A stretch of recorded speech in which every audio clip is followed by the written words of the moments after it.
स्वागत है आपका इनसाइट्स विद विशाल सूद में। आज हम बात करेंगे नेशनल अपडेट्स की।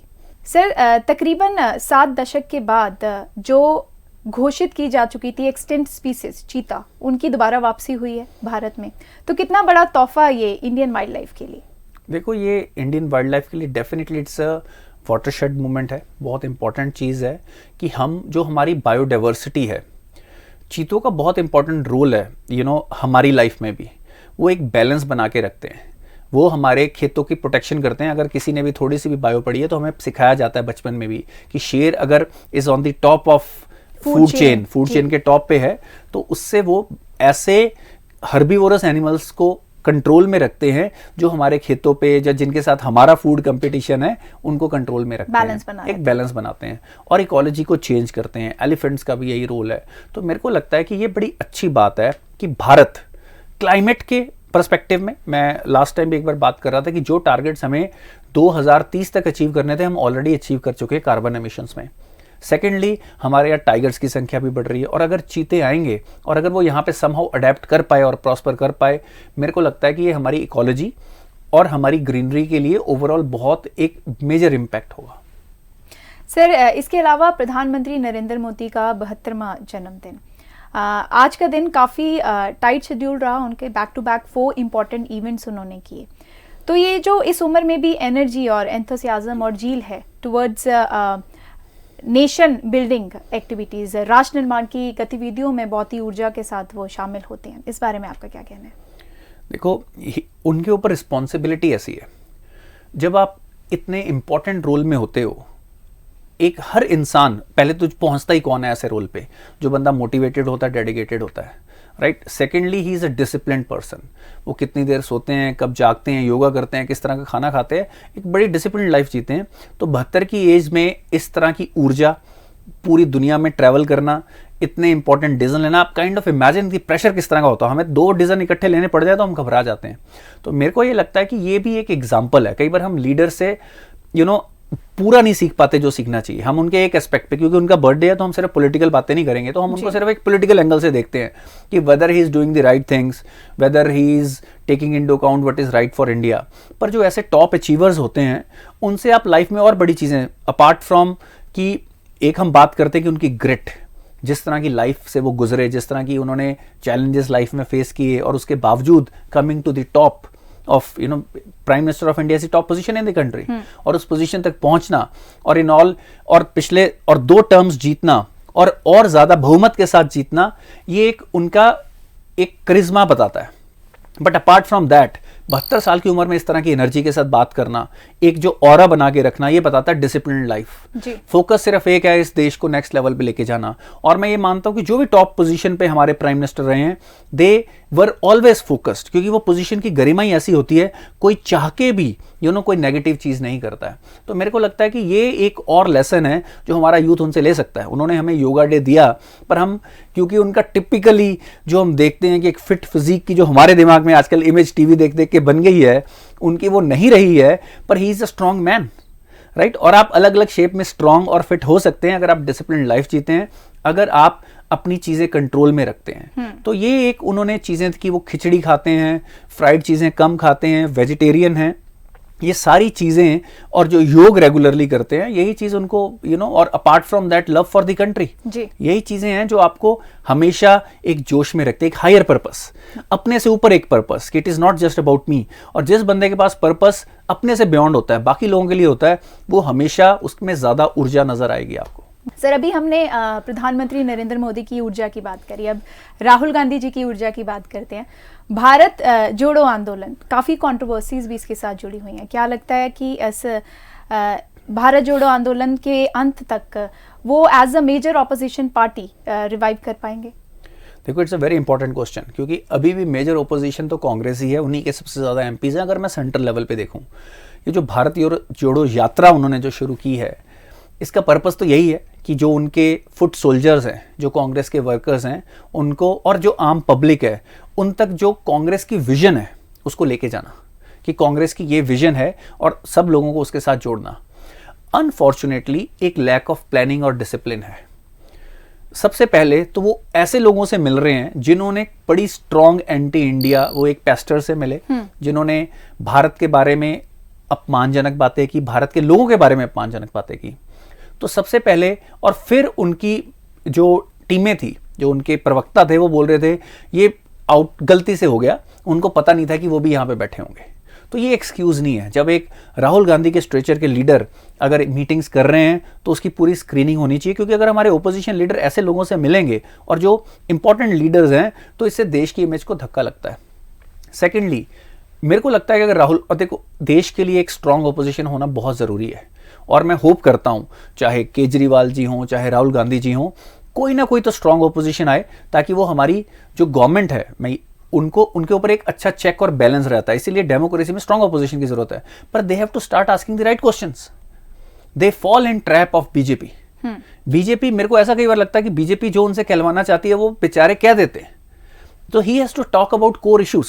अगर बीजेपी ये कहती है कि भाई देश को स्ट्रांग होना चाहिए और सबके इक्वल अधिकार होने चाहिए, चाहे वो मेजॉरिटी से हो माइनॉरिटी से हो, इस बात को आप अपोज नहीं कर सकते। ये बात हर कोई बिलीव करता है, हर एक पढ़ा लिखा समझदार आदमी, हर भारतीय चाहता है कि सबका इक्वल सम्मान हो और इक्वल राइट्स हो, सबको इक्वल अपॉर्चुनिटीज मिले। पर उनको ये लगता है क्योंकि बीजेपी ने बोली है तो मेरे को ये बात, अब इसको अपोज करना है जी। तो ओपोजिशन का मतलब ये नहीं होता हर बात को अपोज करना। ओपोजिशन का मतलब है कि जहां पे आउट ऑफ जो ऐसी चीजें हो रही हैं जो देश के हित में नहीं है, उस पर अपोज करना जी।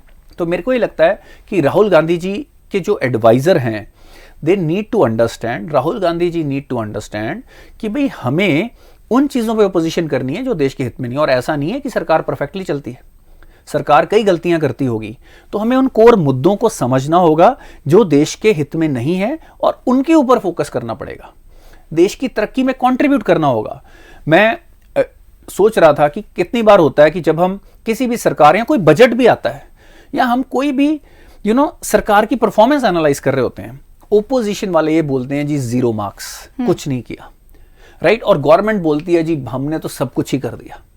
मैं चाहता हूं कि हमारी देश की जनता को पता नहीं कब ऐसे लीडर्स मिलेंगे जहां पे खुद गवर्नमेंट बोलेगी कि हमसे ये कमियां रह गई हैं और हम ये करेंगे, और ओपोजिशन बोलेगी कि देश के हित में ये चीजें हुई हैं, उससे देश का सम्मान बढ़ेगा। जब हमारी ओपोजिशन ये बोलेगी इंटरनेशनल फोरम्स में जाके कि देश में डेमोक्रेसी नहीं रही, इंस्टीट्यूट्स का मिसयूज हो रहा है, उससे हमारी गवर्नमेंट को नुकसान नहीं होगा, उससे नुकसान होगा देश की जनता को, उससे नुकसान होगा देश को।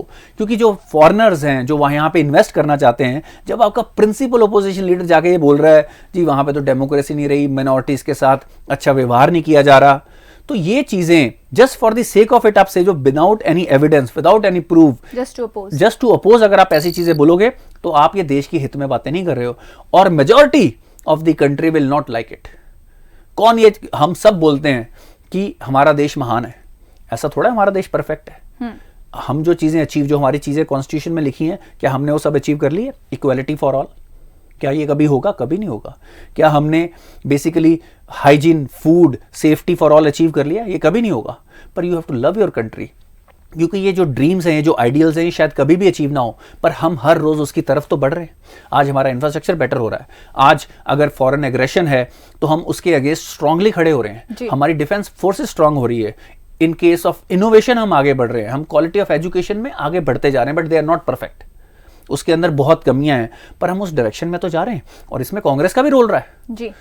पेस उनका कम हुआ होगा, पर उन्होंने भी डेमोक्रेसी को यहाँ पे जब एक देश नया नया आजाद होता है तो उस पर बहुत खतरा होता है डेमोक्रेसी को रहने का। आप अपने आसपास देख लीजिए, ज्यादातर देशों में डेमोक्रेसी नहीं बची।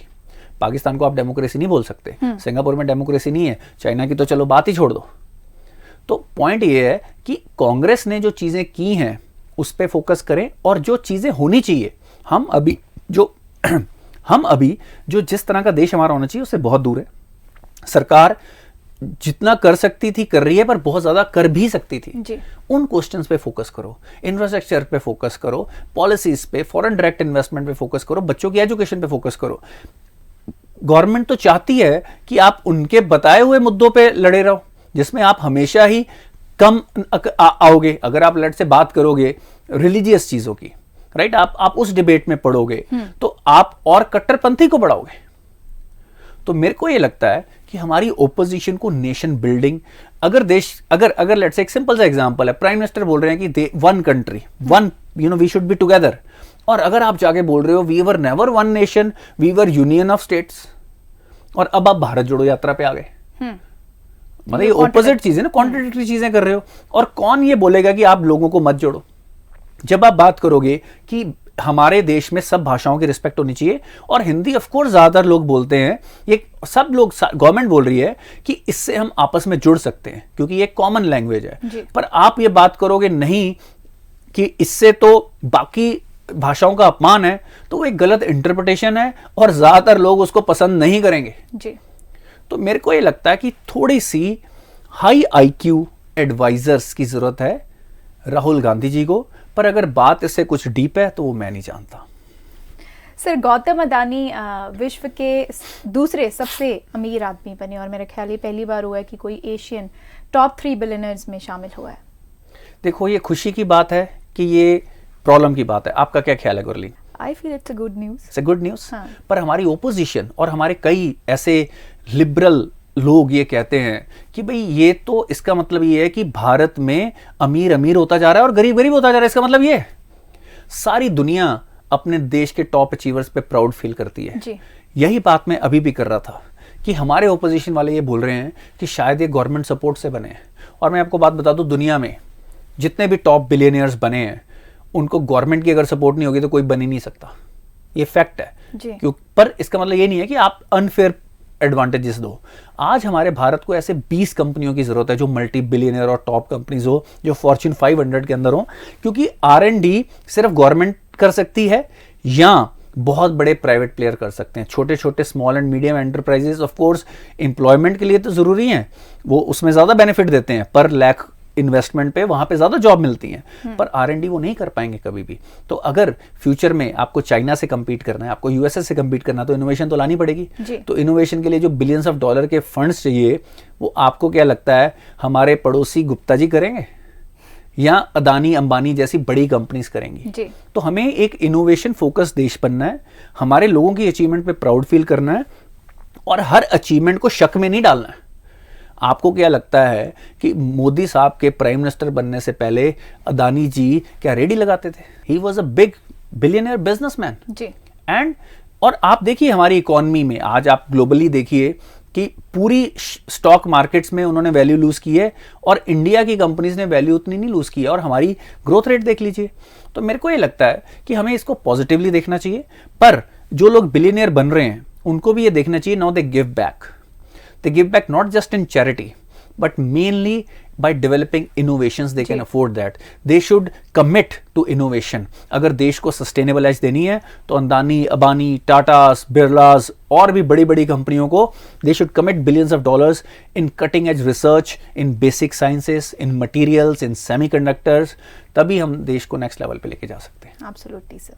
Sir, PM Modi and the Chinese president come under one roof for Shanghai Cooperation Organization meet. So, what do you have to say about the same? They came under one roof, but they never smiled at each other, right? उन्होंने हाथ भी नहीं मिलाया, और तो ये भी एक उसका एक मैसेज है। So basically in politics, you know, these kind of optics are very important.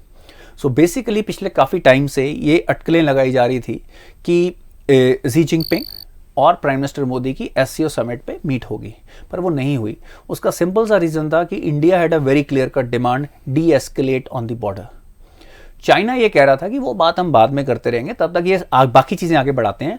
तो इंडिया ने डिप्लोमेटिकली इस पे एक मेजर विक्ट्री की है। हालांकि थोड़े दिन पहले ये न्यूज़ थी कि बाय 13th डी एस्केलेशन शुरू हो जाएगी। So it is a good diplomatic victory for India. India ने भी हार्ड रिजॉल्व लिया है कि बॉर्डर को आपको डी एस्केलेट करना पड़ेगा, otherwise trading terms are in their benefit. इसीलिए हमने कुछ उनका पॉइंट ये था कि डिस्कस करें कि जो उनकी ऐप्स बैन हुई हैं, जो कंपनीज पे रेड्स हुई हैं, तो basically without that India will not give them an inch. That is the whole idea of this diplomacy.